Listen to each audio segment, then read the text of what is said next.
Guys, paano kaya tayo nagkaroon ng superpowers dito?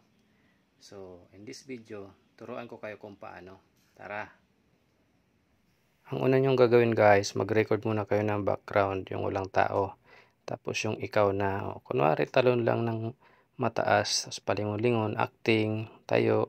So, ganyan na. Tapos, punta na kayo sa CapCut. Then, tap, new project. Tapos, hanapin nyo yung inyong video na ginawa para mailagay natin siya sa loob ng CapCut.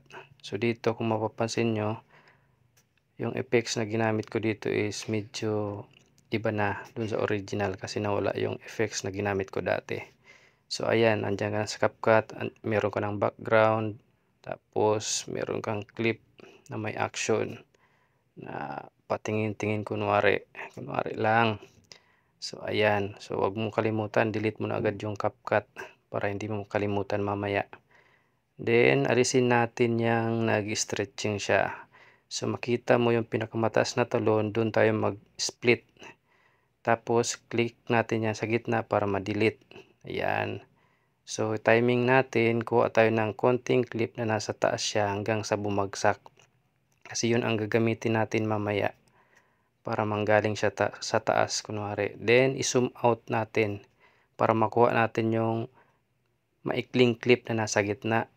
Then, habang nakaputi, tap si overlay para bumaba.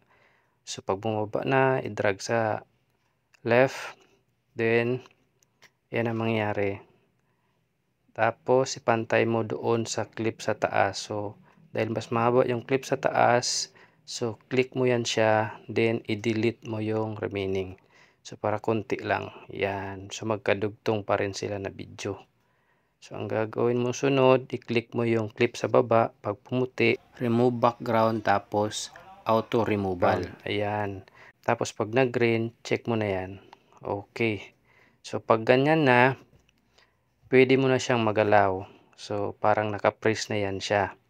So, ang gagawin mo, tap mo siya para lumabas yung diamond keyframe. Tapos, pwede mo na siyang itaas yung hindi na siya makita para mamaya kunwari galing ka talaga sa taas, tapos i-move mo yung video, then ibaba mo na siya sa kalahatian, tapos yung panghuling keyframe mo dapat naka-landing na siya sa ground. Yan.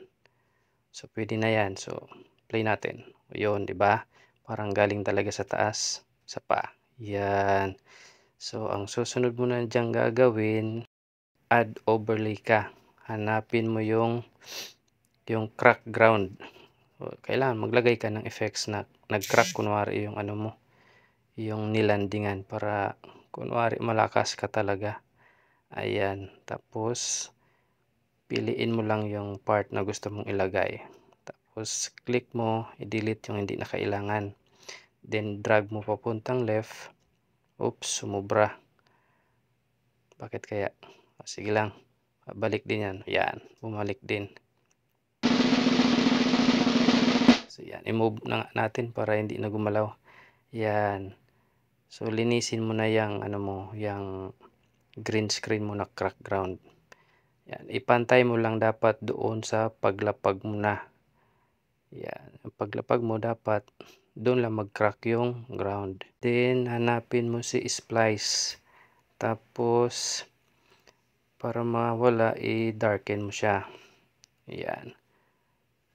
Pero dahil dyan kanina sinusubukan ko talaga, hindi siya maalis-alis. So ang gagawin natin, punta tayo sa remove background. Hanapin natin siya. So tap siya, then gamitan natin ang chroma key. Yan. Doon natin i-adjust. Yan. Adjust natin hanggang sa makuha natin yung tamang-tama lang na crack niya. So hindi talaga maalis masyado yung kulay green. So kung may mahanap kayong mas maganda na ano, na effects na ganyan, yung mawala talaga yung green, mas mabuti. So for purposes of ano lang naman, tutorial, so yan lang muna gamitin natin. At least may makita kayong mag-crack ground. Ayan, so tingnan nyo lang kung okay na yun para sa inyo. Kung pwede na. So pwede mong bawasan yung intensity niya kung hindi kayo satisfied, para mukhang makatotohanan. Tapos ulit-ulitin nyo lang yung video para makita nyo kung saan yung mga dapat nyong linisin. Tapos ito kasi may sobra, so i-delete natin tong sobra dito. So itap nyo yung green screen nyo na yan. Tapos split nyo yan siya, i-delete na yung dulo, hindi na yung kailangan. Ayan, tapos ang gagawin mo, tap nyo yan, tapos hanapin yung duplicate. Ayan, para makaabot dun sa dulo. Yun. Tapos ipantay mo na lang yan siya para tumaas. Ayan, tapos linis. Yan, ipantay lang. Tap, delete. Ang sunod mong gawin, add overlay ulit. Hanapin mo naman yung effects mo, yung powers mo na ang lalagay mo dyan, para magkaroon ka na rin ng iyo, para marami na tayo. Sana all. So mas maganda dito sa sa powers, dapat yung dark screen siya para lilitaw talaga siya. Mahirap kasi pag yung green screen. So ilinisan mo rin yung powers mo dyan na effect. Tapos ipantay mo lang din kung saan nagsimula yung green screen, yung may crack. Yan, tapos punta ka rin sa splice. Tapos i-filter mo. 'Di ba? Ang dali lang pag naka dark screen, madali lang siya. Isang click mo lang, mawala agad yung background niya. Tapos yan, i-twist mo lang siya. Yan, tapos pwede mong palakihan yan using 2 fingers. So madali lang. Ayan.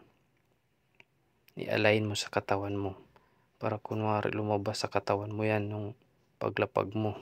Tapos linisan din yan. Tap mo yan, tapos split mo, tapos delete mo na yung hindi kailangan. Sunod mong gagawin, tap mo yung effects mo, then punta ka sa speed, tapos normal, ilagay mo lang sa 6 para hindi masyadong mabilis yung takbo ng enerhiya sa katawan mo. You know. Tapos dahil sumobra, i-split mo yan. Tapos i-delete na naman yung sobra para malinis. Ayan. So okay na. Pantay na. So pwede mong palakihan din yung yung effects mo para masakop yung buong video mo na mayroong effects. Ayan. So ayan guys, sana nasundan nyo yung ating tutorial. So ulit-ulitin nyo lang guys yung ginawa natin para makuha nyo. Then wag nyo nga palang kalimutan yung aspect ratio natin. So 9:16. Tapos check mo na yan. Then i-adjust nyo yung resolution. So sa resolution dapat 2K to 4K. Tapos yung frame rate dapat 50. Then ready for export na. So ayan, save nyo na sa device nyo yan. So yun lang guys, sana nasundan ng lahat. So paki-comment na lang, paki-like, pwede rin mag-follow at saka pwede rin i-share yung ating videos para marami na tayong may superpowers. So yan lang guys. Salamat!